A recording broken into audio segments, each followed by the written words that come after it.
Bagaimana jika sebuah dunia tanpa keju? Tidak ada pizza dengan topping mozzarella yang meleleh. Tidak ada pasta creamy dengan parutan parmesan. Tidak ada camilan cheddar gurih atau roti tawar yang diolesi keju lembut. Sulit dibayangkan, bukan? Keju sudah begitu melekat dalam kehidupan manusia modern. Tapi, pernahkah Anda bertanya, siapa sebenarnya penemu keju? Apakah ada satu orang yang bisa kita sebut sebagai bapak penemu keju? Ataukah keju lahir secara tidak sengaja? Mari kita telusuri bersama kisah panjang ribuan tahun perjalanan keju, dari penemuan yang mungkin tak disengaja, hingga menjadi industri global bernilai miliaran dolar.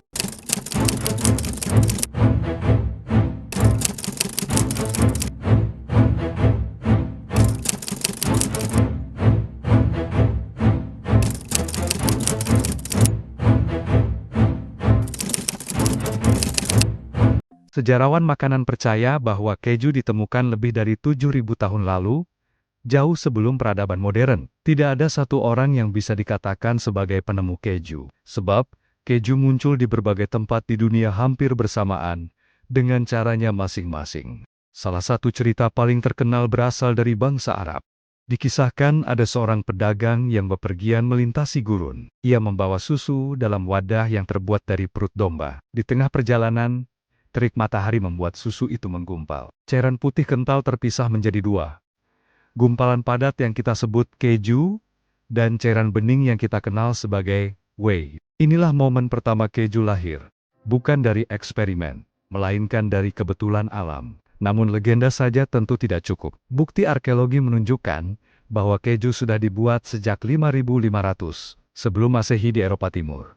Para peneliti menemukan sisa-sisa keramik berlubang, mirip saringan, yang berisi lemak susu terfermentasi. Ini adalah jejak pembuatan keju paling tua yang kita kenal. Di Mesir kuno, fresko di makam Firaun menunjukkan orang-orang tengah membuat dan menyimpan keju. Bahkan di peradaban Sumeria, catatan kuno menyebutkan konsumsi produk susu yang difermentasi.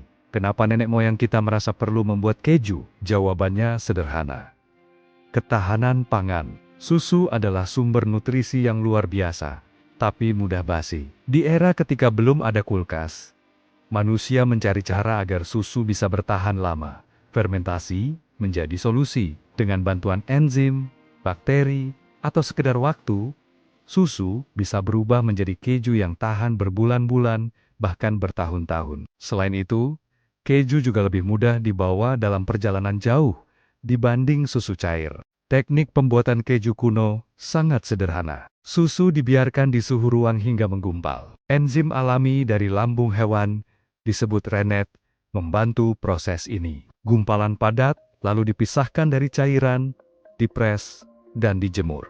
Hasilnya tentu tidak seperti keju modern yang lembut dan lezat, tapi lebih mirip keju keras, asin, dengan rasa tajam. Menariknya, variasi keju berkembang sesuai iklim dan budaya. Di Eropa Utara yang dingin, keju keras bertahan lebih lama. Di Timur Tengah yang panas, keju asin lebih populer karena tahan lama. Di Asia Tengah, bangsa penggembala menghasilkan produk susu fermentasi, seperti kumis susu, kuda yang menjadi cikal bakal keju-keju unik. Sejak awal, keju bukan sekadar makanan, ia adalah simbol peradaban. Di Yunani kuno, Homer dalam Odyssey menggambarkan Cyclops Polyphemus sebagai pembuat keju. Bangsa Yunani mengembangkan keju feta, yang masih terkenal hingga kini. Mereka menyimpannya dalam air garam agar awet. Bangsa Romawi lah yang membawa keju ke level berikutnya. Mereka tidak hanya mengonsumsi, tapi juga menulis resep, membangun rumah produksi keju, dan menyebarkannya ke seluruh Eropa melalui jalur perdagangan. Dokumen Romawi bahkan mencatat lebih dari 13 jenis keju yang berbeda pada abad pertama Masehi. Dari sinilah lahir banyak variasi keju Eropa. Bangsa Mesir kuno sudah mengenal keju putih asin. Bahkan, dalam piramida Giza, ditemukan residu keju berusia lebih dari 3.000 tahun. Di Timur Tengah, keju digunakan sebagai bekal perjalanan para pedagang jalur sutra. Saat Eropa memasuki abad pertengahan, keju menjadi bagian penting kehidupan sehari-hari. Menariknya, biara-biara Kristen memainkan peran besar. Para biarawan menyempurnakan teknik pembuatan keju. menciptakan resep baru, dan menjaga kualitas produksi. Beberapa keju legendaris lahir di Biara, Roquefort, di Prancis, dengan jamur biru khas. Parmigiano Reggiano di Italia dikenal sebagai raja keju. Munster dan Trappist cheese, yang namanya langsung merujuk pada Ordo Biarawan. Keju tidak hanya makanan, tapi juga alat diplomasi, perdagangan, bahkan persembahan untuk bangsawan. Setelah menelusuri sejarah panjang ini, kita bisa simpulkan bahwa tidak ada satu orang yang bisa disebut penemu keju. Keju adalah hasil kreativitas kolektif umat manusia. Namun, kita bisa menyebut para penggembala nomaden di Timur Tengah sebagai pelopor keju pertama, yang tanpa sengaja menemukan teknik dasar penggumpalan susu. Seiring waktu, tiap peradaban memberi kontribusi. Mesir dengan keju asin, Yunani dengan feta, Romawi dengan industrialisasi, Biara Eropa dengan inovasi rasa. Jadi, keju adalah warisan bersama umat manusia. Memasuki abad ke-19, dunia mulai berubah. Revolusi industri membawa mesin dan teknologi baru. Ilmu mikrobiologi dari Louis Pasteur membuka jalan bagi pasteurisasi, sehingga keju bisa dibuat lebih higienis.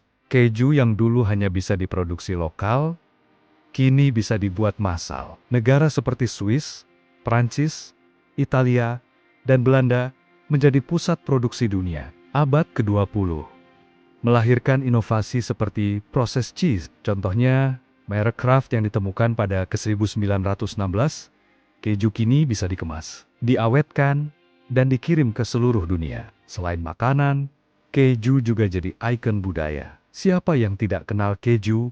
Dalam kartun Tom and Jerry, keju Swiss dengan lubang-lubangnya jadi simbol cheese dalam bahasa Inggris. Bahkan dalam fotografi, orang diminta berkata cheese agar tersenyum. Hari ini, industri keju bernilai lebih dari $100 miliar per tahun. Ribuan jenis keju diproduksi, dari cheddar di Inggris, Gouda di Belanda, hingga Camembert di Prancis. Keju bukan hanya makanan, tapi juga identitas budaya dan kebanggaan nasional. Jadi, siapa penemu keju? Jawabannya, tidak ada satu orang, tapi seluruh umat manusia. Keju lahir dari kebutuhan, berkembang dari kreativitas, dan bertahan karena kelezatannya. Setiap kali kita menggigit pizza, mencampur parmesan di pasta, atau menikmati camembert dengan anggur, kita sebenarnya sedang mencicipi sejarah ribuan tahun.